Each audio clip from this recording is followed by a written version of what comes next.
तो once again आप सभी का हार्दिक स्वागत, हार्दिक अभिनंदन दोस्तों। आज के टाइप 2 डायबिटीज रिवर्सल प्रोग्राम में मैं संदीप मूल्य आप सभी का हार्दिक स्वागत करता हूं। और आज हम लोग मिलकर सभी डायबिटीज जैसे गंभीर विषय पे चर्चा करने वाले हैं। और मैं आशा करता हूं कि ये जो चर्चा हमारी होने वाली है ऑनलाइन है, तो आप सभी लोग घर पर बैठकर आराम से प्रोग्राम अटेंड कर पा रहे हैं। और बड़ा सिंपल सवाल है हम सभी के लिए, क्या हमको लगता है कि डायबिटीज जो है वो भारत जैसे देश में आज खतरनाक हो चुका है?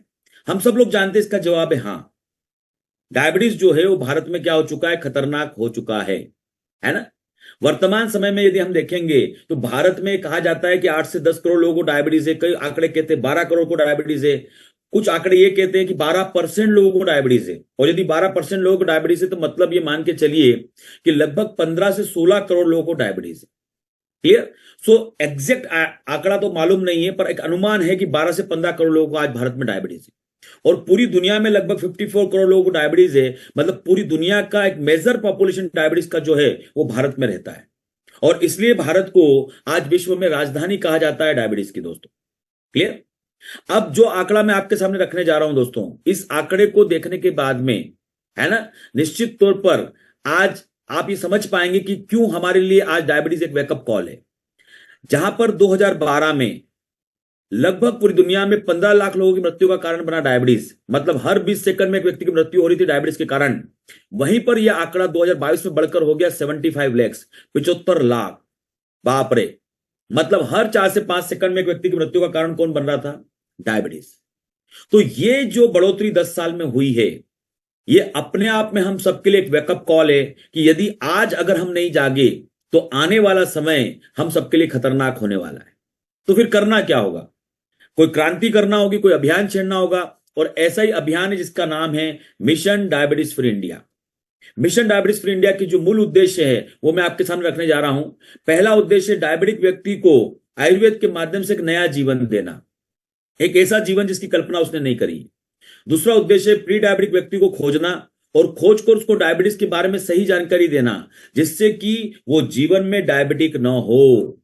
आज ये कहा जाता है दोस्तों अमेरिका में कि जितने डायबिटिक पॉपुलेशन है उससे 3 गुना ज्यादा प्री डायबिटिक पॉपुलेशन है। और लगभग यही आंकड़ा भारत में है। और यदि भारत में 12 से 15 करोड़ डायबिटिक है तो मान के चलिए 36 से 45 करोड़ लोग जो हैं वो आज प्री डायबिटिक है ना। तो यहां पर तो 3 गुना ज्यादा प्री डायबिटिक है दोस्तों। और यदि भारत में 36 करोड़ से 45 करोड़ लोग प्री डायबिटिक है तो क्या इनको नहीं बचाना चाहिए? मैं भी उस प्री डायबिटिक में था। जब मेरी मम्मी का रिवर्सल हुआ और जब मैंने अपना एचबीएनसी चेकअप किया, मेरे वाइफ का एचबीएनसी चेकअप किया, तो चूंकि हमारे दोनों के मदर फादर को डायबिटीज था, है ना, था मतलब मेरे वाइफ के मदर फादर को, क्योंकि वो अब दुनिया में नहीं है, मेरे मदर फादर को जिसको एक कहेंगे कि वो तो अभी हम सब साथ में रह रहे हैं, तो हम दोनों का चेकअप हुआ और हम दोनों प्री डायबिटिक निकले। ऐसे जनसंख्या भारत में 36 से 45 करोड़ होने की संभावना है। और इनको खोजना है, ये चैलेंज है। और इनको सही जानकारी देना है जिससे कि जीवन में कभी डायबिटिक ना हो। जिस तरह हमने संकल्प किया और हमने प्री डायबिटीज में अपने आप को क्या कर लिया? रिवर्स कर लिया। और साथ ही सभी स्वस्थ लोगों को इस बारे में जानकारी देना है ना। साथ में सभी लोगों को जानकारी देना है कि जिसके माध्यम से, जिसको अपने कहें कि आज सभी लोगों को यह जानकारी प्रदान की जाए जिससे कि वो डायबिटिक ना हो। मेरा सभी से रिक्वेस्ट है कि रिकॉर्डिंग के मैसेज या बाकी मैसेज न डालें। ऑलरेडी रिकॉर्डेड प्रोग्राम रहते हैं, यदि आपको चाहिए तो वो मिल जाएगा, है ना। आप आराम से प्रोग्राम को अटेंड करें। ठीक है? तो ये सभी उद्देश्यों को लेकर आज मिशन डायबिटीज फ्री इंडिया क्या हो रहा है दोस्तों? आगे बढ़ रहा है। तो आज हम सबके मन में सवाल आएगा कि भाई डायबिटीज रिवर्सल पर चर्चा हो रही, तो मैं अब एक सवाल आप लोगों के सामने रखना चाहता हूं कि आपका क्या मानना है, क्या टाइप 2 डायबिटीज रिवर्स होता है? पहले तो हमको यह समझना होगा कि भाई टाइप 1 क्या होता है, टाइप 2 क्या होता है ना। डायबिटीज के भी प्रकार होते हैं। फिर इसमें अभी लाड़ा भी आ चुका है ना, और मोडी भी आया है। तो मतलब जहां पे 4 प्रकार के डायबिटीज अभी हमको देखने को मिल रहे हैं। और जेस्टेशनल डायबिटीज जो गर्भावस्था के दौरान होता है वो तो है ही। तो अभी मेजरली माना जाता है टाइप 1 और टाइप 2। टाइप 1 जो बच्चों में होता है और टाइप 2 जो बड़ों में होता है। क्लियर? तो अब सवाल यह है कि डायबिटीज रिवर्स होता है क्या? पर जब डायबिटीज हम शब्द बोलेंगे तो उसमें टाइप 1 टाइप 2 दोनों आ जाएगा। हम बात कर रहे हैं टाइप 2 डायबिटीज की, क्योंकि टाइप 1 रिवर्स नहीं होता। वो ऑटोइम्यून डिसऑर्डर है जो बच्चों में होता है, जिसकी टोटल डायबिटिक पॉपुलेशन जो है वो टोटल पॉपुलेशन का 5% होता है। पर 95% जो डायबिटीज होता है वो बड़े लोगों को होता है, एडल्ट पॉपुलेशन में होता है, और ये रिवर्सिबल होता है। यदि आज आपको इसको भरोसा नहीं हो रहा है तो मैं अब एक रिपोर्ट आपको दिखाने जा रहा हूं। ये रिपोर्ट बनाई है विश्व की 4 बड़ी संस्थाओं ने, है ना, और ये साझा प्रेस रिलीज दिया है विश्व की 4 बड़ी संस्थाओं में, और जिसमें बताया गया है कि भाई क्या कंडीशन या क्या क्राइटेरिया है जिसको माना जाएगा रिवर्सल। तो international experts outline diabetes remission diagnosis criteria, एक क्राइटेरिया दिया है कि कौन सी कंडीशन को रिवर्सल माना जाएगा। और ये कोई छोटी मोटी संस्थाओं ने नहीं दिया है, ये दिया है अमेरिकन डायबिटिक एसोसिएशन ने, है ना, ये दिया है एंडोक्राइन सोसाइटी ने, ये दिया है यूरोपियन डायबिटिक एसोसिएशन ने, और ये दिया है डायबिटीज यूके ने। और मेरा मानना है दोस्तों, और आप भी इस बात को सहमत होंगे कि इन 4 संस्थाओं से बड़ी संस्था विश्व में शायद कोई नहीं है, और इन संस्थाओं में हजारों डॉक्टर शामिल है, या हजारों या लाखों कहे तो कोई गलत नहीं होगा। और इन संस्थाओं का जो प्रेस रिलीज है अगस्त 30, 2021 का, उसमें कहा गया है कि यदि कोई व्यक्ति का, है ना, ग्लूकोज लोअरिंग फार्माकोथेरेपी बंद है, मतलब कोई भी ऐसी दवा वो ले रहा है जिससे ग्लूकोज कम होता है, यदि वो दवा बंद है और यदि उसके बाद 3 महीने बाद उसका HbA1c 6.5 के अंदर है, तो इसको रिवर्सल माना जाएगा। अगर HbA1c जो है लॉन्ग टर्म के हिसाब से एक राइट क्राइटेरिया अगर नहीं माना जाए, तो सेकंड क्राइटेरिया उन्होंने दिया है कि जो आपका फास्टिंग प्लाज्मा ग्लूकोज लेवल है वो 126 mg पर डेसीलीटर, 126 mg पर डेसीलीटर से अंदर है, तो यह भी रिवर्सल माना जाएगा।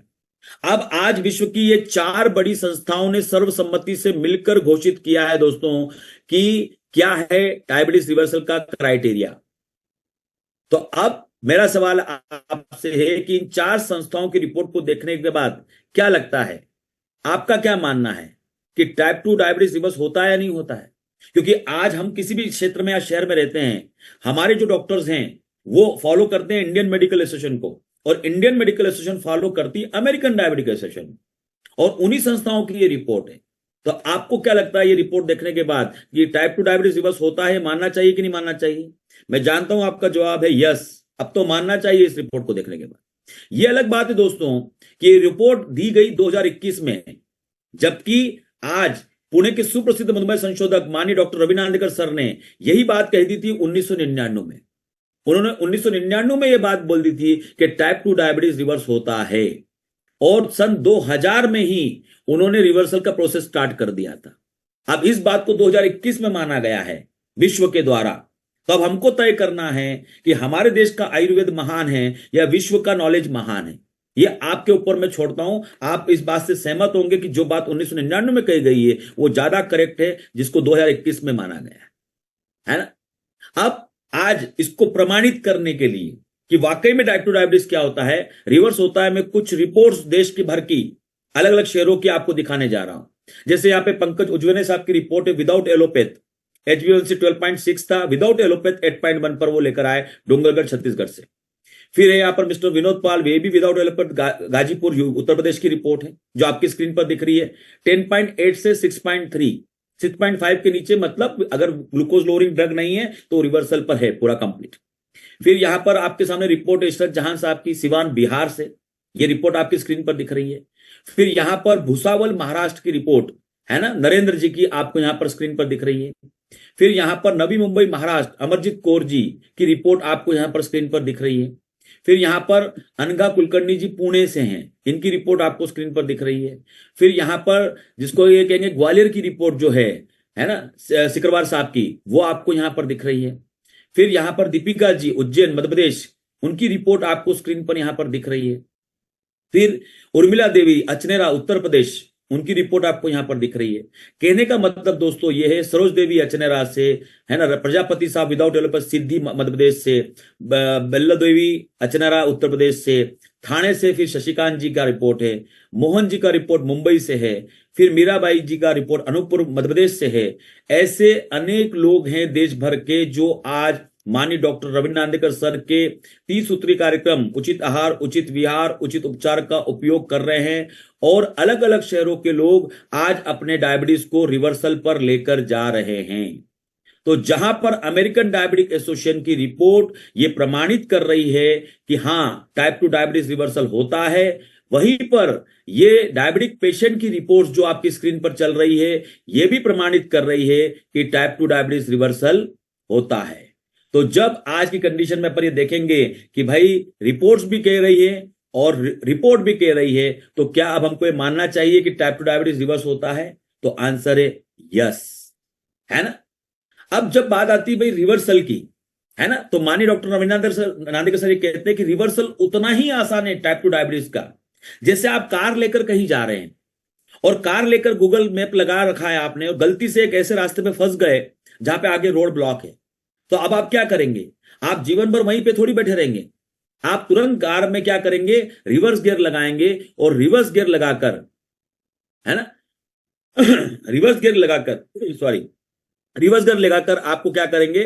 कार को आप रिवर्स लेकर आएंगे, वापस उसके पुराने स्थान पर लेकर आएंगे। तो क्या हम डायबिटीज को हराने को तैयार हैं? मैं जानता हूं आपका जवाब है फिर यस। यदि रिपोर्ट प्रमाणित कर रही है और विश्व की 4 बड़ी संस्थाएं ये कह रही है कि डायबिटीज को हराया जा सकता है, टाइप 2 डायबिटीज को, तो यस, हम हराने को तैयार हैं।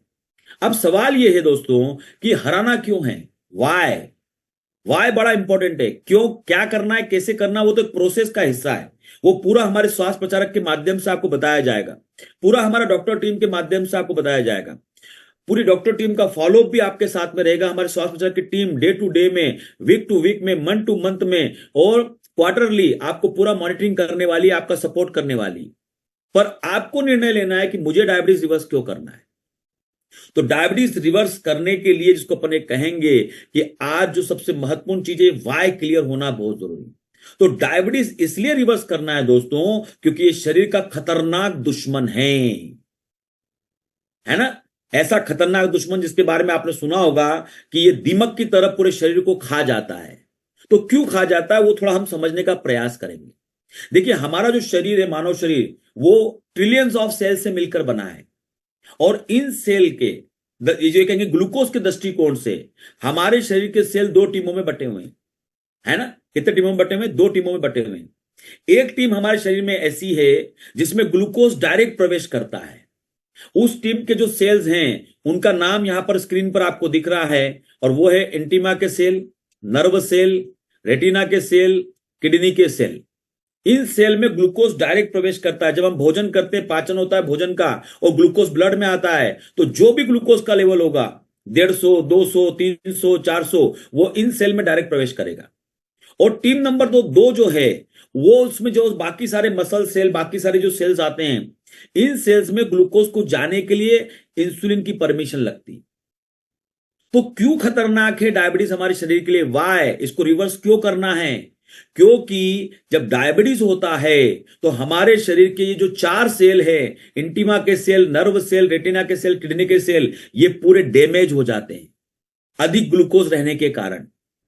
जब इंटिमा का सेल डैमेज होता है तो हाई ब्लड प्रेशर होता है, हार्ट के प्रॉब्लम होते हैं और पैरालिसिस का अटैक होता है। आप कहेंगे साहब ये इंटिमा का सेल क्या होता है? तो यहां पर हमारे शरीर में जो ब्लड वेसल्स होती हैं उसके इनर भाग को बोलते हैं इंटिमा। उसको इंटिमा के सेल से बना होता है, उसका इनर पार्ट। और 96,000 किलोमीटर, 96,000 किलोमीटर की रक्त वाहिनियां हमारे शरीर में हैं। मतलब पूरी पृथ्वी का व्यास लगभग 44,000 किलोमीटर माना गया है, उसको डबल बार लपेट कर धागा बांध सके, इतनी लंबी रक्त वाहिनियां हमारे शरीर में हैं। और उन रक्त वाहिनियों के अंदर का जो भाग है वो इंटिमा के सेल से बना होता है। जब नर्व सेल डैमेज होते हैं तो उसका पहला असर पांव में आता है। तो पांव में क्या होता है? तो पांव में पहले झुंझुनी आती है, झुंझुनी के बाद जलन शुरू होती है, फिर पांव सुन्न हो जाता है। और यदि पांव सुन्न हो गया मतलब न्यूरोपैथी डेवलप हो गई पूरी तरीके से। तो पांव में न्यूरोपैथी और वेस्कुलोपैथी जब डेवलप हो जाती है तो हमारे पांव में नर्व सेल डैमेज हो जाते हैं, सूचना तंत्र बंद हो जाता है और ऐसे में पांव में घाव हो गया तो घाव भरता नहीं, पांव काटना पड़ता है। रेटिना के सेल खराब हो गए तो आंखों की रोशनी जाती है और किडनी के सेल खराब हो गए तो हमको अपने डायलिसिस पे जाना पड़ता है। मैं जानता हूं कि आपके मन में सवाल आ रहा होगा कि भाई संदीप जी ये सबके साथ तो नहीं होता है ऐसा। पर दोस्तों आज लगभग इसके आंकड़े जो अब अमेरिका देश से आ रहे हैं वो डराने वाले हैं। इसका डायबिटीज का भयानक रूप मैंने अपने परिवार में देखा है। मेरी मदर इन लॉ 57-58 साल में एक्सपायर हो गई, बिना बाईपास सर्जरी के, क्योंकि उनका बाईपास हो ही नहीं सकता था, क्योंकि डॉक्टर ने कहा कि इनकी ब्लड वेसल्स इतनी गल चुकी है कि हम ग्राफ्टिंग नहीं कर सकते। मेरी रियल मौसी, बाईपास होने के 2 महीने बाद उनको हार्ट अटैक आया, फिर वो चले गए।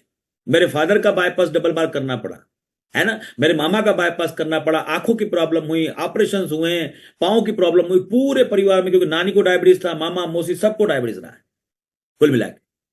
तो इसका भयानक रूप मैंने अपने जीवन में देखा है ना।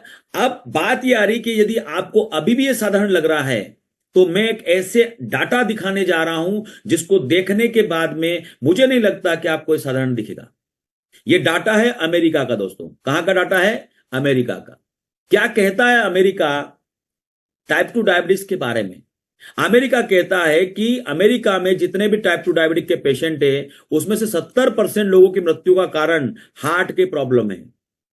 70%। मैं ये नहीं, मतलब ये गूगल पर अवेलेबल है, अमेरिकन डायबिटिक एसोसिएशन की डाटा क्या उसमें वेबसाइट पर अवेलेबल है। 70% लोगों का मृत्यु का कारण हार्ट के प्रॉब्लम है। अमेरिका कहता है कि अमेरिका में जितने भी लोग डायबिटिक हैं, उनमें से डायबिटिक रेटिनोपैथी के शिकार होते हैं 33% लोग।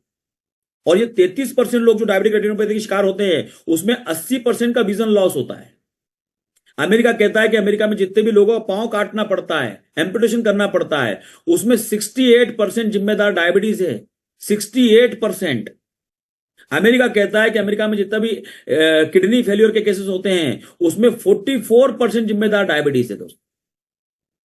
और यह आंकड़ा इसलिए मौजूद है क्योंकि अमेरिका में हर व्यक्ति का इंश्योरेंस होता है, इसलिए डाटा सबके अवेलेबल होते हैं। मैं जानता हूं आपके मन में सवाल आ रहा होगा कि भाई ये तो संदीप जी अमेरिका का आंकड़ा है, भारत का थोड़ी है। भारत में भी सेम स्थिति है।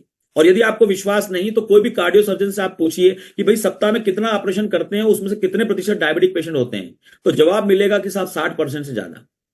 कोई ऑप्थेल्मिक सर्जन से आप पूछिए कि भाई आप आंखों के ऑपरेशन करते हैं सप्ताह में, तो कितने प्रतिशत लोग हैं जो कि आज डायबिटीज से ग्रसित होते हैं, वो भी बोलेगा 60% के आसपास।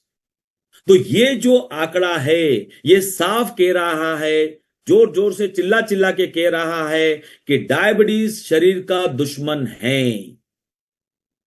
ये आंकड़े कह रहे डायबिटीज शरीर का दुश्मन है, और दुश्मन को शरीर में रखना खतरनाक है। इसको तुरंत शरीर से क्या कर देना चाहिए दोस्तों?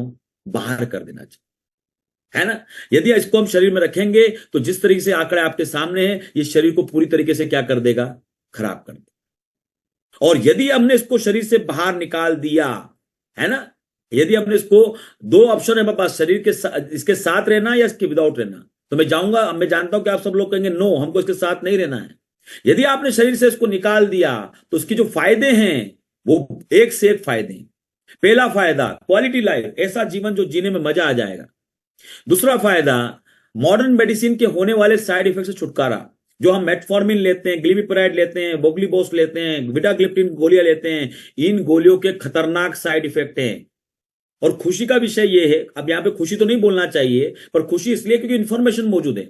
आप जो भी दवा ले रहे हैं उसका साइड इफेक्ट क्या है, ये सब कुछ आज यूट्यूब पर अवेलेबल है, ये सब कुछ आज गूगल पर अवेलेबल है। और यदि आपको जानकारी नहीं है तो हमारे स्वास्थ्य प्रचारक भी वो जानकारी देने में सक्षम रहेंगे, है ना। कि आज जो मेटफॉर्मिन हम खा रहे हैं, जो कि चॉइस ऑफ ड्रग है, हर व्यक्ति के ड्रग में मेटफॉर्मिन होती है, उससे मेमोरी लॉस होता है। सर्वे ये कहता है कि 30 to 40% से ज्यादा लोग अपने जीवन के अंत काल में जाते जाते 5-10 साल अपनी मेमोरी खो चुके होते हैं due to long uses of the metformin. आज कई दवाइयां ऐसी, ग्लिबिप्राइड से लेकर बीटाग्लिप्टिन से लेकर, जिसमें कहा गया कि लंबे समय तक इसका उपयोग करने पर यह पैनक्रियाटाइटिस का शिकार हो जाता है। मतलब जिस चीज को हम इलाज समझ रहे हैं, वो 15 से 20 साल बाद हमारे शरीर को क्या कर देता है? पूरी तरह डैमेज कर देता है। तो इसका ध्यान रखना है कि मॉडर्न मेडिसिन से जो साइड इफेक्ट होते हैं उससे छुटकारा मिल जाएगा, रिवर्स कर लेंगे तो। शरीर के ग्लूकोज के हमेशा होने वाले अप एंड डाउन से बचाव मिलेगा। डायबिटीज के जानलेवा दुष्परिणाम जो मैंने अभी बताया आपको, हार्ट अटैक, पैरालिसिस, दसिडो, डायलिसिस, गैंग्रीन, ये नहीं होगा। वैवाहिक जीवन में नई ऊर्जा होगी। आजकल यंग लोगों को डायबिटीज हो रहा है 35 साल, 36 साल, 40 साल में। हम अपनी पूरी वैवाहिक लाइफ नहीं जी पा रहे इस कारण से। तो वैवाहिक लाइफ में नई जीवन में नई ऊर्जा होगी, एनर्जी से भरपूर जीवन होगा, ना थकान होगी ना चिड़चिड़ापन होगा। साइंस ये कहता है कि 3 साल के अंदर ही एक डायबिटिक पेशेंट चिड़चिड़ा हो जाता है थकान के कारण। वो मानता नहीं है क्योंकि वो महसूस नहीं होता, लॉन्ग टर्म में चिड़चिड़ा होता है। तो चिड़चिड़ेपन से हम मुक्ति पाएंगे, परिवार के साथ एक एंजॉयबल लाइफ जी पाएंगे, मानसिक तनाव से मुक्ति होगी। जीवन में सही खाने का आनंद ले पाएंगे। अमीर हो या गरीब, दिन में 3 बार अगर हम खाना खाते हैं तो खाना सबको अच्छा टेस्टी चाहिए, है ना। और खाने का आनंद ही एक अपन कहते हैं सर्वोपरि आनंद है। पर वो डायबिटीज हमको लेने नहीं देता है, तो रिवर्सल कर लेंगे तो जीवन में खाने का आनंद मिलेगा, पैसे की बचत होगी। बहुत महंगा हो चुका है साहब आजकल इलाज। 7 फरवरी 2024 को हमारे देश के प्रधानमंत्री जी ने संसद में बात बोली कि यदि मध्यम वर्गीय परिवार में एक बीमारी आ जाए तो गरीब बनने में टाइम नहीं लगता है। सोचिए आप, कितनी बड़ी बात है। मतलब अगर एक मध्यम वर्गीय परिवार में बीमारी आ जाए तो गरीब बनने में टाइम नहीं लगता है। मतलब लाख से तो बात ही नहीं बनती आजकल। 5 लाख, 10 लाख, 15 लाख, 20 लाख, इतना खर्चा आज मेडिकल पे हमारा हो रहा है और परिवारों का खर्चा हो रहा है जहां पर वो बीमारियां मौजूद हैं।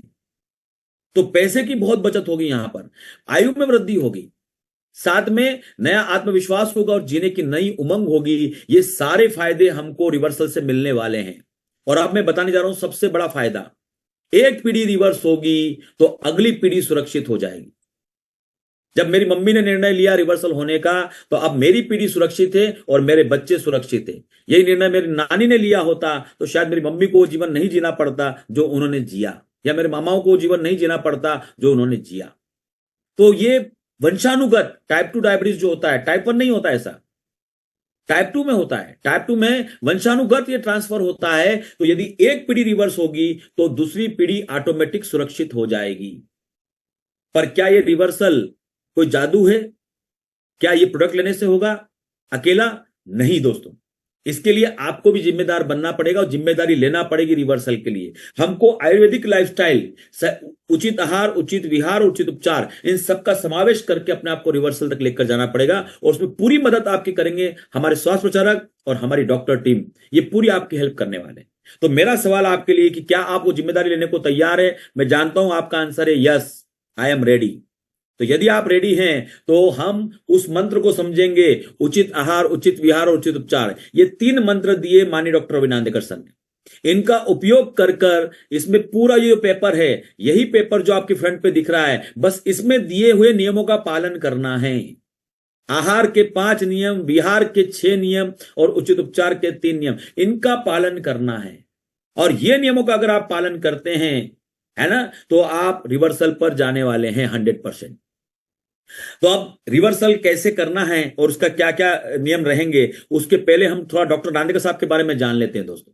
माननीय डॉक्टर नांदेकर साहब का जीवन स्वयं का बड़ा कष्टप्रद रहा है। मात्र 5 वर्ष की आयु में हाई मायोपिया होने के कारण दृष्टि दोष का उनको सामना करना पड़ा। 13 वर्ष की आयु में उनको बोन टीबी डिक्लेयर हुआ, जो कि जिसको अपन कहेंगे कि जो कि था नहीं, ये डिक्लेयर किया गया। और रॉन्ग डायग्नोसिस, रॉन्ग ट्रीटमेंट के कारण उनको मृत्यु तुल्य कष्ट झेलना पड़े और कहा गया कि बच्चा अब मृत्यु तक जाएगा, बचने वाला नहीं है। पर उस समय उनका जीवन आयुर्वेद ने बचाया, और जब आयुर्वेद ने उनका जीवन बचाया तो संकल्प किया कि मैं अपना संपूर्ण जीवन आयुर्वेद को समर्पित करूंगा। उसके बाद उन्होंने अपनी शिक्षा पर ध्यान दिया, D pharm, B pharm merit में किया, पुणे विश्वविद्यालय से एम फार्म प्रथम श्रेणी में उत्तीर्ण किया, औषध निर्माण शास्त्र में पीएचडी, वैकल्पिक चिकित्सा में एमडी, आयुर्वेद विशारद, निसर्ग उपचार, योगपद्धति की शिक्षा, एलएलबी और संगीत विशारद, उच्च शिक्षा उन्होंने हासिल करी। अब उच्च शिक्षा हासिल करने के बाद आयुर्वेद के कौन से क्षेत्र में कार्य करना है, यह प्रेरणा भी उनको घर से ही मिली। उनके फादर को डायबिटीज डिक्लेयर हुआ, और जब फादर को डायबिटीज डिक्लेयर हुआ तो उनसे कहा गया कि भाई अब आपको जीवन भर गोली लेना होगी, और वही उन्होंने संकल्प किया कि मुझे इसी क्षेत्र में कार्य करना है।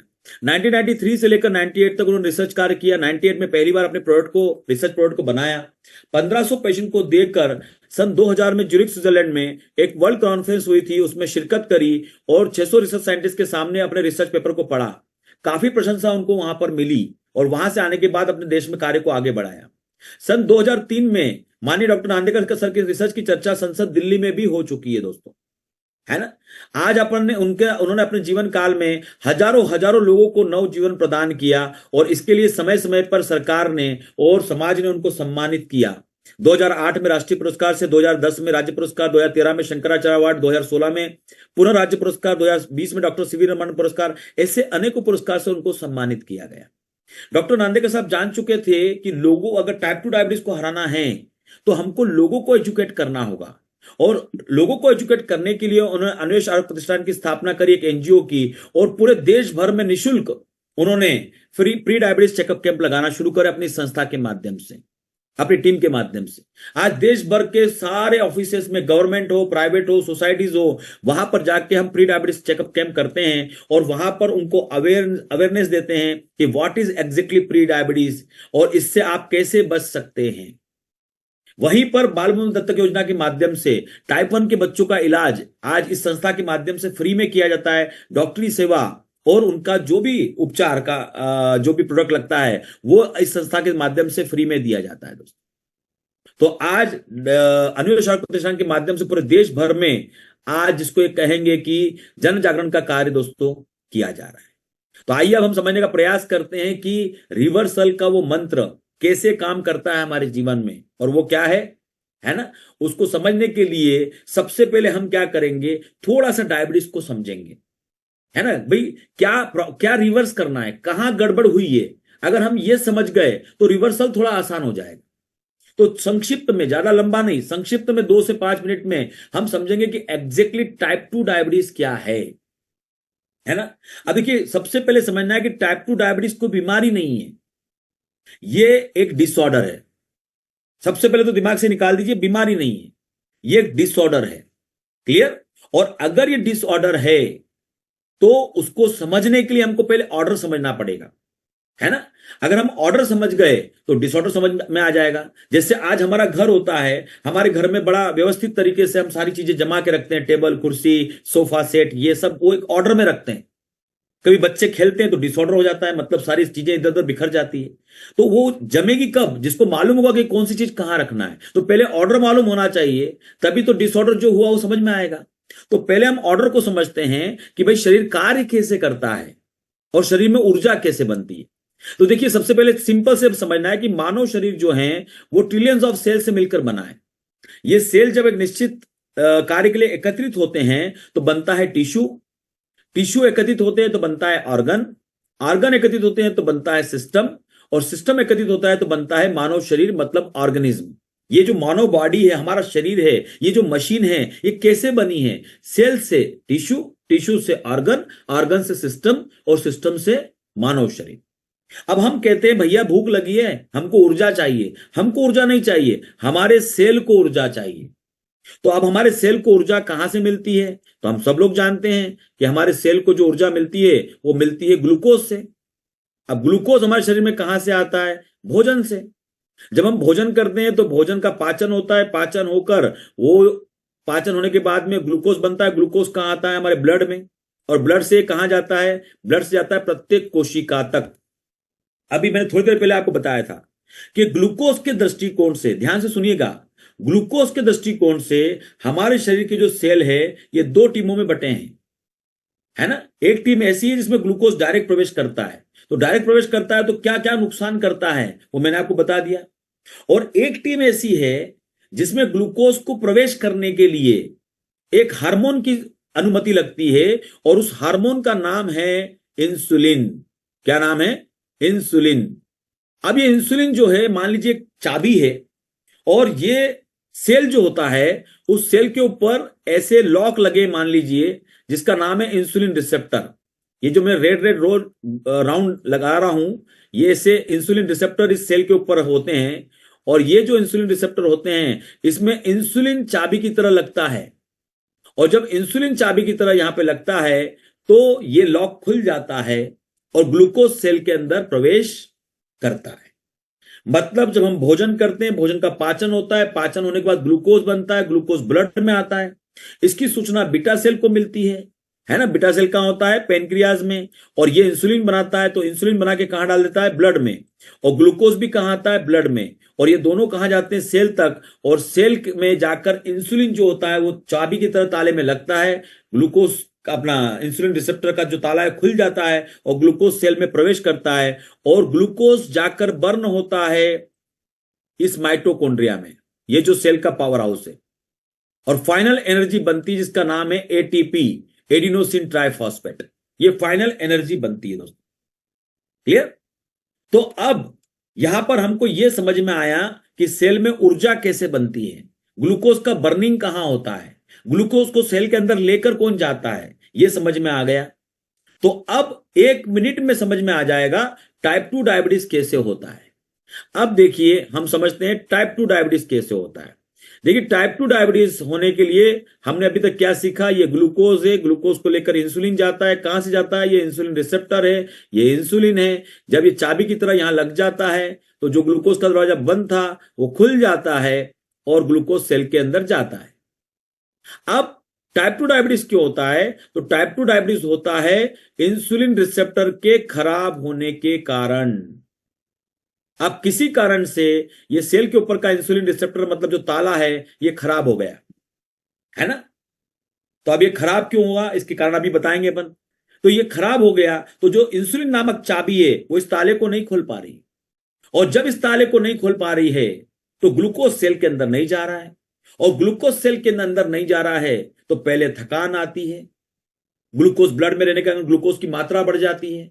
जब ब्लड में ग्लूकोज की मात्रा बढ़ जाती है दोस्तों, तो इस अवस्था को, ग्लूकोज की बढ़ी हुई मात्रा को ब्लड में हम बोलते हैं हाइपरग्लाइसीमिया, और यह लक्षण होता है किसका? टाइप 2 डायबिटीज का।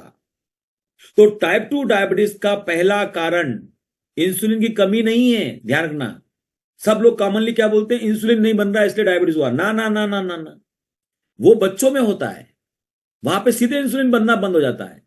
जो बड़ों में होता है वहां पर पहले इंसुलिन का रेजिस्टेंस होता है, मतलब बॉडी इंसुलिन बना रही है, उल्टा ज्यादा बना रही है, पर शरीर उसका उपयोग नहीं कर पा रहा। तो क्यों उपयोग नहीं कर पा रहा? क्योंकि सेल के ऊपर का रिसेप्टर क्या हो चुका है? खराब हो चुका है, मतलब सेल का स्ट्रक्चर खराब हुआ, उसके कारण रिसेप्टर खराब हुआ, और इसके कारण ग्लूकोज सेल के अंदर नहीं जा पा रहा। अब जब इस अवस्था का, ये पहली अवस्था है, जब इस अवस्था का सही इलाज नहीं किया जाता, मतलब इसको रिवर्स नहीं किया जाता, तो बार बार ग्लूकोज का फ्लक्चुएशन बना रहता है, बॉडी में बना रहता है। कभी HbA1c 7 पर, कभी 11-12 पर, कभी फिर 8 पर, कभी 15 पर, कभी 11 पर, कभी, ये जीवन भर में उतार चढ़ाव चलता रहता है। और जब जब ग्लूकोज का लेवल ज्यादा होगा तो उस ग्लूकोज का प्रभाव हमारे पेनक्रियास पर पड़ेगा, पेनक्रियास पर पड़ेगा, हमारे बीटा सेल पर पड़ेगा, और फिर स्थिति यह बन जाती है दोस्तों बाद में जाकर कि हमारी दूसरी अवस्था में हम पहुंच जाते हैं, और दूसरी अवस्था है कि बीटा सेल की कार्य क्षमता कम हो जाती है। क्या हो जाती है? बीटा सेल की कार्य क्षमता कम हो जाती है। मतलब टाइप 2 डायबिटीज में पहले इंसुलिन रेजिस्टेंस होता है, बाद में जाकर बीटा सेल की कार्य क्षमता कम होती है, और ये पूरी कम नहीं होती है, धीरे धीरे धीरे धीरे धीरे धीरे कम होती है, बहुत स्लो प्रोसेस से कम होती है। पर फिर भी हम सही इलाज नहीं कराते, फिर भी हम सही कार्य नहीं करते, और ये करते करते करते करते 20 से 25 सालों में वो स्थिति बन जाती है, कभी वो स्थिति 15 सालों में बन जाती है। कुछ लोगों की कुछ बैड हैबिट्स होती है, बहुत ज्यादा मीठा खाने की, ड्रिंक करने की, तो उनको ये असर 10 सालों में ही आ जाता है ना। 7 से 10 सालों में कई बार लोग कहते हैं यार मेरे को तो 7 ही साल हुए पर मेरे तो सारे ऑर्गन खराब हो गए, क्योंकि उन्होंने ग्लूकोज को कंट्रोल करा ही नहीं, और उसके कारण ये कंडीशन हो गई कि पूरे शरीर की स्थिति क्या हो गई? खराब हो गई, और अब इंसुलिन पे जाना पड़ता है। तो यहां पर हमको समझना है कि टाइप 2 डायबिटीज होने का पहला कारण है इंसुलिन रिसेप्टर का खराब होना, जिसको हम इंसुलिन रेजिस्टेंस बोलते हैं मेडिकल की भाषा में, और बाद में जाकर बीटा सेल की कार्य क्षमता क्या होती है? कम होती है। तो अब ये इंसुलिन रेजिस्टेंस हमारे शरीर में क्यों होता है? मन में सवाल। तो अनेक कारण है, मोटापा के कारण, खान पान के कारण, लाइफस्टाइल के कारण, तनाव के कारण, अनुवांशिकता के कारण, पॉल्यूशन के कारण, एज हो जाने के कारण, मेडिकेशन के कारण। जैसे कोरोना काल में मेडिकेशन दिया गया इलाज के लिए, और उसका साइड इफेक्ट क्या निकल के आ रहा है कि कहा गया कि जितने लोगों को कोरोना हुआ था उसमें 50% लोगों को डायबिटीज होने का खतरा है। तो ऐसे अनेक कारण हैं जिसके कारण हमारे बॉडी का सेल खराब होता है और हमको डायबिटीज का सामना करना पड़ता है। तो आज तक जो भ्रांति हमारे दिमाग में थी उसको दूर करना है। इंसुलिन की अकार्यक्षमता अलग है और इंसुलिन का अभाव अलग है।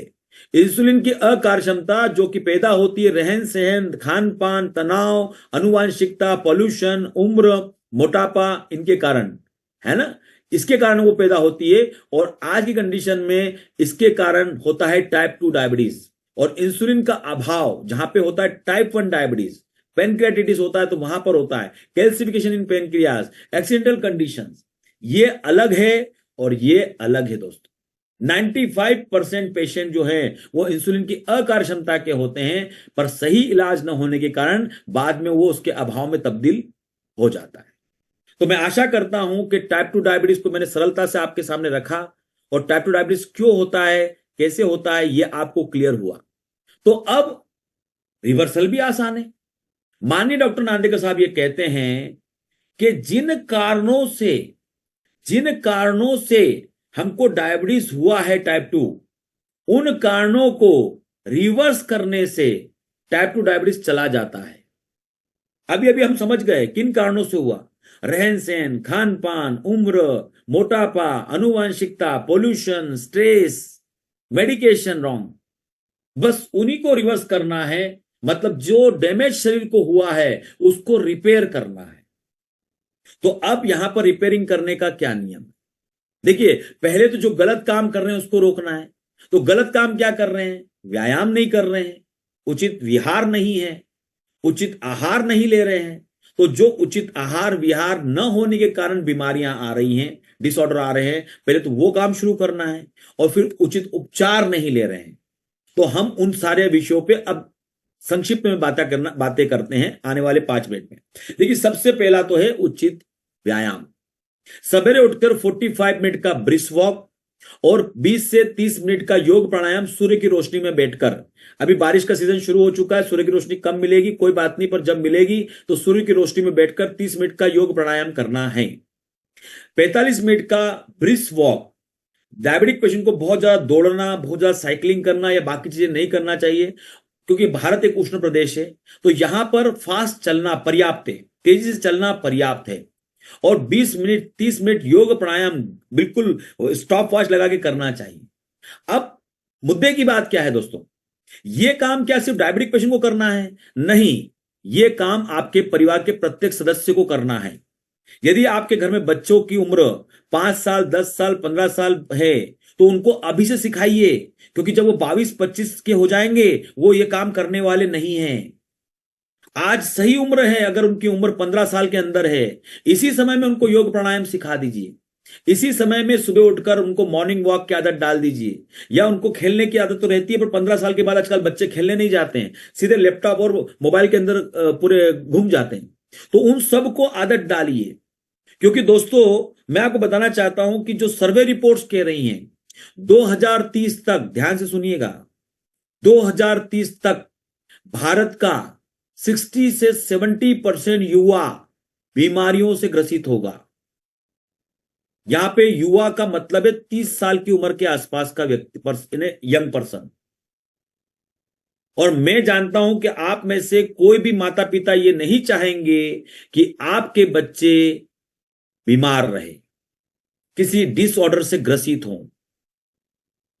कोई भी प्रॉब्लम ऐसी, अगर बच्चियां हैं, फीमेल हैं, उनकी लाइफस्टाइल सही नहीं है, खान पान सही नहीं, पीसीओडी पीसीओएस से प्रॉब्लम से 50% यंग वुमेन्स आर सफरिंग।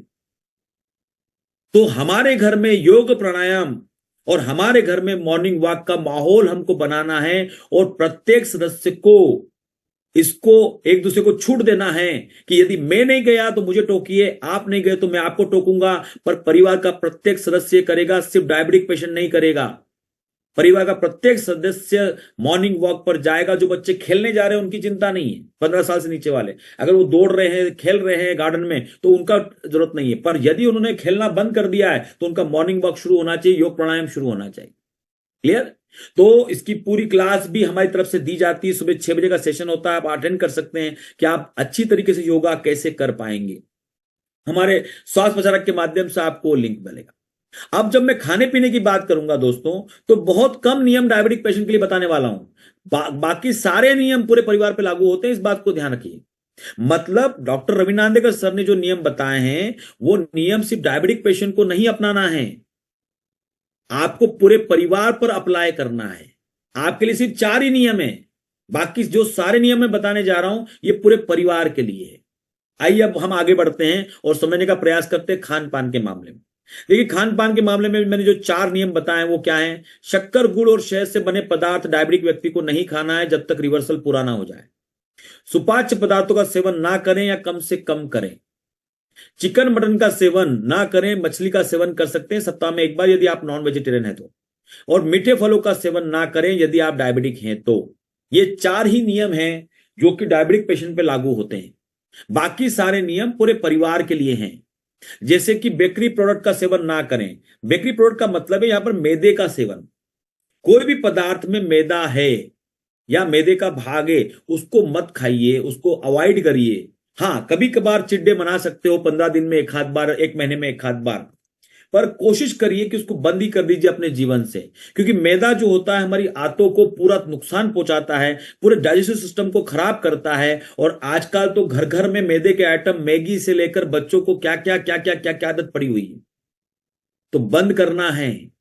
यह नामुमकिन नहीं है, मैंने मेरे घर में बंद किया है, मैंने 100% मेरे घर में बंद किया है। मेरी भी 2 गुड़ियां हैं, है ना, वो हेल्दी जीवन की तरफ बढ़ रही हैं, मैंने उनको सिखाया। मुश्किलात होती हैं, मैं ये नहीं कह रहा हूं कि आसान काम है, मुश्किल होगी, परेशानी होगी, पर सतत कार्य करने से ये पॉसिबल है। घर के बच्चों को भी हमको सुधारना है। अगला है दही, दूध, घी, भैंस और जर्सी गाय का नहीं लेना है, और बच्चों को भी नहीं देना है। दूध, घी, दही देना है तो ओनली देसी गाय का देना है। अगर नहीं मिलेगा तो नहीं देना है, मिलेगा तो 100% देसी गाय का घी खिलाइए। और आप देखिए, डिमांड बढ़ाइए, लोग करने को तैयार है। अगर पुणे जैसी सिटी में देसी गाय का घी मिलता है, जहां पे 1.25 करोड़ की पॉपुलेशन है, तो आपके यहां भी मिलेगा। आप डिमांड करिए, आसपास लोग ऑटोमेटिक वो कार्य करना शुरू कर देंगे, है ना। तो भैंस का दूध और दही हमको इसलिए लेना, वो पहलवानों के लिए बना है। और जर्सी गाय का तो बिल्कुल नहीं लेना है, क्योंकि वो जर्सी गाय तो गाय है ही नहीं, वो तो हमारे मानव द्वारा बनाई गई एक गाय है, जिसमें बहुत सारी प्रॉब्लम है और उसके दूध में बहुत सारे कॉम्प्लिकेशंस। क्लियर। तो हमको देशी गाय का दूध, दही, घी लेना है, उसमें कोई मनाही नहीं है, पर देशी गाय का होना चाहिए। बच्चों को भी वही पिलाना चाहिए, बिल्कुल बाकी गलत काम नहीं करना चाहिए। तो अब हम आगे बढ़ते हैं, क्या ना करिए समझा है, अब क्या करना चाहिए। देखिए, माननीय डॉक्टर अभिनंदन सर कहते हैं कि जीवन में 5 समय फिक्स कर लीजिए, है ना। और ये आज नियम नहीं कहे गए, 2500 साल पहले कहे गए हैं। 5 समय फिक्स कर लीजिए, सुबह उठने का, सुबह के खाने का, दिन के खाने का, रात के खाने का, रात को सोने का। ध्यान से अगर लिखना चाहे तो लिख लीजिए, है ना। ये 5 समय फिक्स कर लीजिए, 15 मिनट ऊपर नीचे चलेगा। अगला, खाते समय कार्बोहाइड्रेट डाइट फिक्स कर लीजिए। आज मशीनी युग आ चुका है। पहले घर में हम सुबह उठते थे तो बढ़िया एक्सरसाइज होती थी। आटा हमारे घर में आटा चक्की चलाते थे, बढ़िया एक्सरसाइज होती थी, वो बंद हो गया, है ना। घर घर में गाय ढोर होते थे, वो सब बंद हो गया। हम पूरे मशीन युग में आ चुके हैं। तो इस समय में हमारी कार्बोहाइड्रेट डाइट की रिक्वायरमेंट बहुत कम हो गई है, तो वो फिक्स करना है। क्योंकि अगर यदि आप डायबिटिक हैं तो आप गोली भी खा रहे हैं, इसलिए डाइट फिक्स होना जरूरी है। और घर में बच्चों को भी आदत डालिए कि भाई कार्बोहाइड्रेट डाइट फिक्स रखो। यदि 2 रोटी तो 2 रोटी खाइए, 3 रोटी तो 3 रोटी खाइए। ऐसा नहीं कि एक दिन 5-6 रोटी खा ली, एक दिन 2 ही रोटी खाई। डाइट फिक्स हो, कार्बोहाइड्रेट। चावल अगर ले रहे हैं तो चावल फिक्स होना चाहिए। डायबिटिक पेशेंट के लिए चावल मना है, सुपाच्य पदार्थ, है ना। पर यदि आप बहुत आदतन खाते हैं तो फिर दिन में खाइए और कम खाइए, स्वाद के हिसाब से।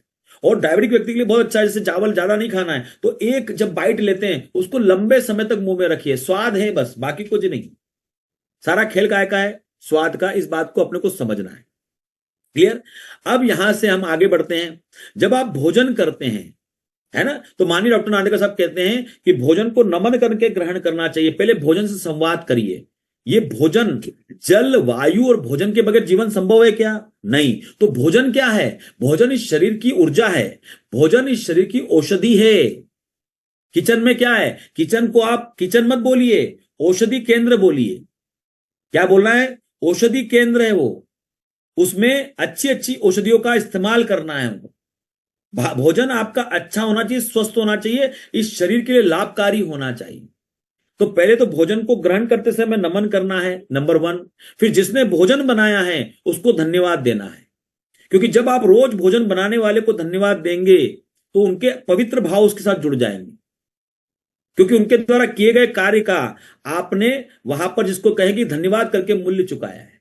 तो उसके वहां पे उसका जो भाव है, वैसे भी देखो घर का भाव, घर में भोजन बनता है तो उसका भावों से बनता है, पर आपके धन्यवाद करने से वो भाव और बढ़ जाएंगे।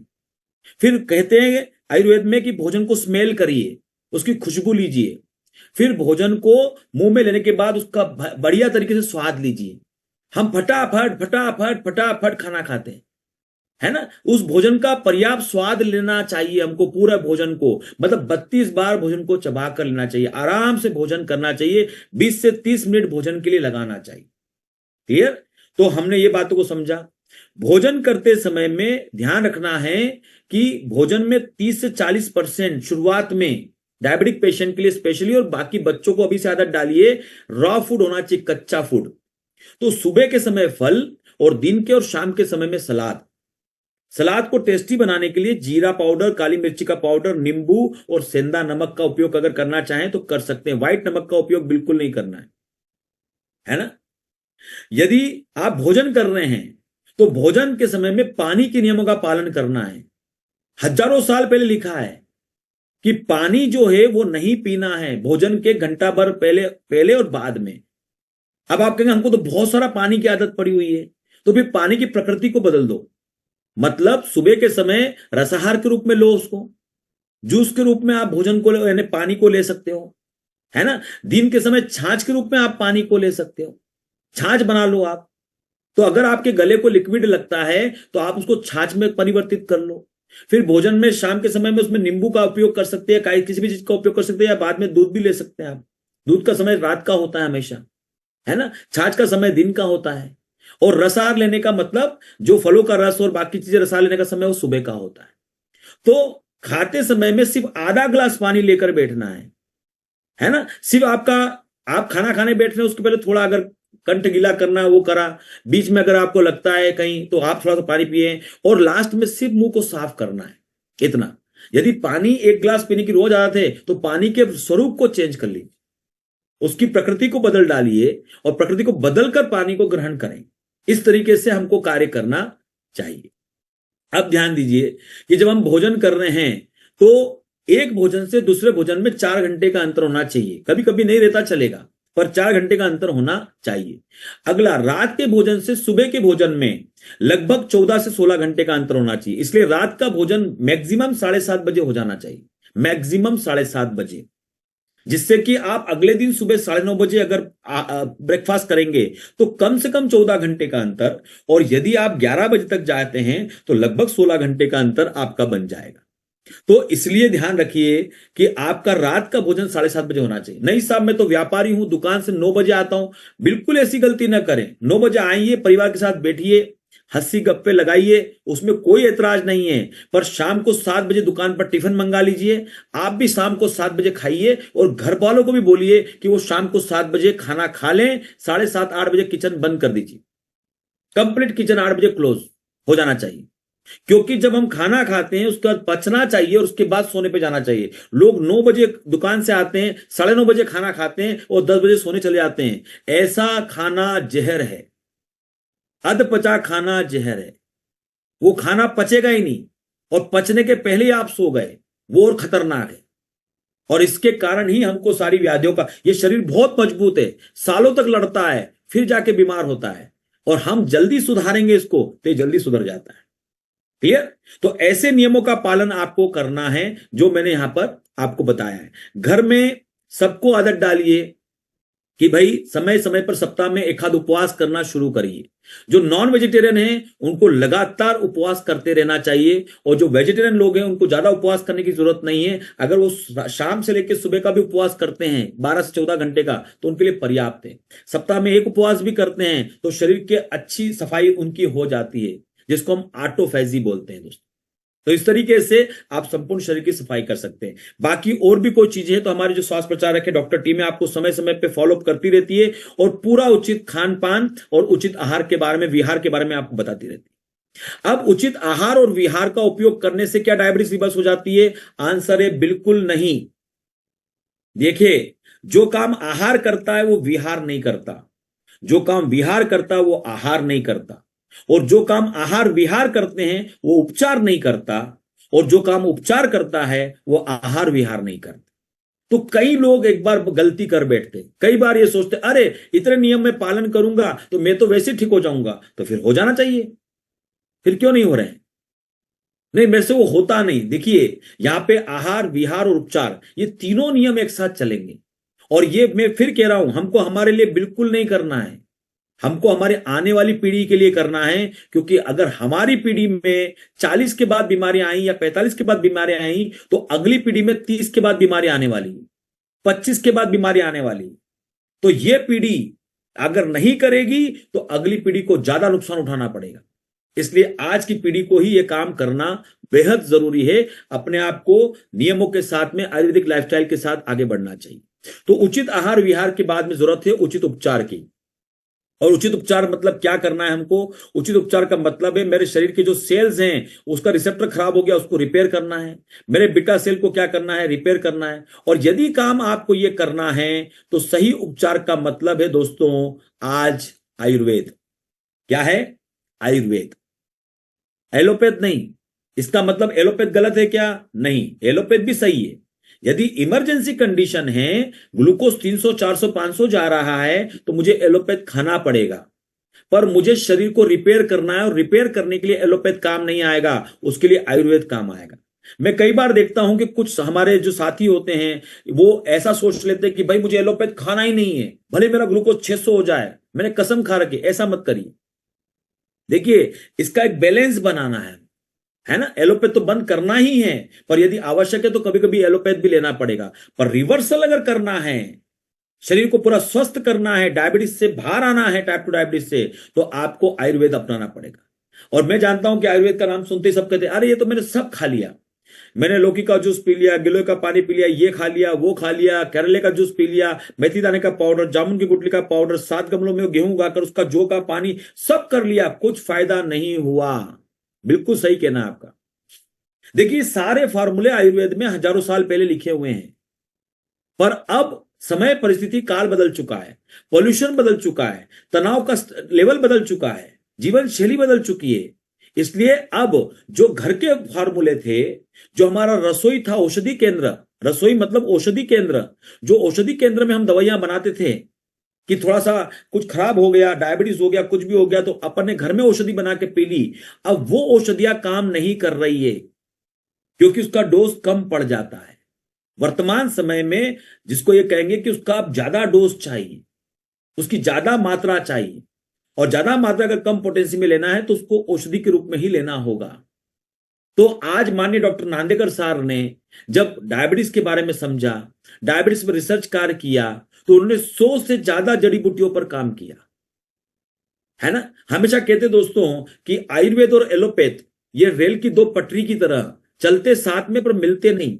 जिस दिन मिलेंगे उस दिन चमत्कार हो जाएगा, और उसी चमत्कार का नाम है माननीय डॉक्टर रवि नांदेकर सर। माननीय डॉक्टर रवि नांदेकर सर की पढ़ाई पूरी इसमें हुई, एलोपैथ साइंस में, एम फार्मा पीएचडी हुआ है, और उन्होंने ताकत इस्तेमाल करी किसकी? आयुर्वेद की। और 100 से ज्यादा जड़ी बूटियों पे काम किया, और उसमें ऐसी 20 से 25 जड़ी बूटियां ढूंढ कर निकाली जो आज हमारे संपूर्ण शरीर के रिपेयरिंग में काम करती हैं। अब ये उत्पाद कैसे काम करते हैं हम समझते हैं थोड़ा सा। देखिए, जिस प्रिंसिपल पे डॉक्टर नांदेकर साहब ने काम किया वो प्रिंसिपल में समझाने जा रहा हूं, बताने जा रहा हूं आपको। सबसे पहला कि शरीर को होने वाले नुकसानों से रोका जाए, तो पहले नियम उचित आहार, आहार में जो नुकसान हो रहे थे वो रोके गए। उचित विहार मतलब व्यायाम योग न करने के कारण जो नुकसान हो रहे वो रोकना है। फिर तीसरा, इसके अंदर प्रचुर मात्रा में एंटीऑक्सीडेंट दिए हैं। अब पॉल्यूशन हमारे कंट्रोल में नहीं है, इस पॉल्यूशन के कारण आज हमारा एजिंग प्रोसेस बढ़ गया है। व्यक्ति है 40 साल का और उसकी सेल की उम्र 55 साल हो गई है। व्यक्ति है 50 साल का और उसकी सेल की उम्र 65 साल हो गई है। मतलब हम उम्र से ज्यादा बूढ़े हो गए हैं। आज के पहले और आज में अंतर आ गया है। पहले 60 साल का आदमी भी जवान दिखता था, बाल काले होते थे। आज 45 साल का आदमी भी बूढ़ा दिखता है। तो एजिंग प्रोसेस बढ़ गया है। तो इसमें प्रचुर मात्रा में डायबिटीज प्रोटेक्टिव सिस्टम में एंटीऑक्सीडेंट दिए गए हैं, और इन एंटीऑक्सीडेंट्स के माध्यम से हम ऑक्सीडेटिव डैमेज को रोकते हैं हमारे शरीर के। क्लियर? ऑक्सीडेटिव डैमेज को हम रोकते हैं यहां पर। क्लियर? फिर चौथा नुकसान जो है वो है हमारा इम्यून सिस्टम का मजबूत ना होने से। डायबिटिक व्यक्ति के अंदर इम्यून सिस्टम वैसे भी कमजोर हो जाता है, या आपने कोरोना काल में भी सुना होगा। तो इम्यून सिस्टम को मजबूत करता है इम्यूनोमॉड्यूलेटर। इसमें इम्यूनोमॉड्यूलेटर हब्स दिए गए हैं जो हमारे इम्यून सिस्टम को बेहतर बनाते हैं, शरीर को नुकसान होने से बचाते हैं। फिर पांचवा नुकसान जो रोका गया है इसमें वो है ब्लड प्यूरिफाइंग हब्स देखकर। देखिए, अगर हमारा रक्त पूरे शरीर में ट्रांसपोर्ट का काम करता है, पूरे शरीर में आवागमन का काम कौन करता है? ब्लड करता है। अगर वही अशुद्ध होता है तो शरीर को बहुत नुकसान उठाना पड़ता है, और डायबिटीज में विशेषकर यह अशुद्धि बढ़ जाती है। तो उसमें ब्लड प्यूरिफाइंग हब्स दिए गए हैं, है ना, और उसके कारण ब्लड को शुद्ध रखा जाता है। इस तरीके से शरीर को होने वाले सभी प्रकार के नुकसानों से रोका जाता है, नंबर 1। और फिर इसमें छठा जो दिया गया है वो है सेल्स रेजुनेटर्स। मतलब ऐसी औषधियां दी गई हैं जो कि हमारे शरीर के सेल जो आज तक नुकसान हुआ है उसको पूर्वावस्था में लेकर जाए। और इस तरीके से ये प्रोडक्ट पूरा मदद करते हैं रिवर्सल के लिए, और आपको रिवर्सल तक क्या करते हैं, लेकर जाते हैं दोस्तों, है ना। तो इस तरीके से हम अपने रिवर्सल को क्या कर सकते हैं, उचित आहार, उचित विहार, उचित उपचार के माध्यम से क्या कर सकते हैं, पूर्ण कर सकते हैं। डायबा टी, प्रोटेक्सिस, डायबाबिट कैप्सूल, डायबा ऑल पाउडर, इन उत्पादों का उपयोग कर कर मैंने आपको पहले ही रिपोर्ट दिखाई प्रोग्राम की शुरुआत में, कश्मीर से कन्याकुमारी, अटक से लेकर कटक तक सारे राज्यों में जो आज पेशेंट टाइप 2 डायबिटीज रिवर्सल अपना कर रहे हैं उनके रिजल्ट क्या है वो मैंने आपको बताया। तो दोस्तों मैंने आज आपको अमेरिकन डायबिटिक एसोसिएशन की रिपोर्ट बताई जो ये कह रही है कि टाइप 2 डायबिटीज रिवर्स होता है। मैंने आपको पूरे देश भर के पेशेंट्स की रिपोर्ट दिखाई जो ये प्रमाणित कर रही है कि टाइप 2 डायबिटीज रिवर्सल हो रहा है। फिर मैंने अमेरिका का कॉम्प्लिकेशन का डाटा बताया जो ये बता रहा है कि डायबिटीज कितना खतरनाक है हमारे शरीर के लिए। फिर हमने फायदे समझे कि यदि रिवर्स करते तो कितने फायदे मिल सकते हैं, और फिर हमने डायबिटीज को समझा और रिवर्सल के प्रोसेस को समझा। तो आप सभी का बहुत बहुत धन्यवाद कि आप सभी ने इस मंच पर रहकर समय दिया और इस बात को विस्तृत तरीके से सुना और समझा। और हम मिलते रहेंगे मिशन डायबिटीज फ्री इंडिया के इस मंच के तहत, और आप सभी ने सहयोग दिया और उपस्थित रहे उसके लिए बहुत बहुत धन्यवाद। और फिर मिलने की आशा में अभी अलविदा कहेंगे। Thank you.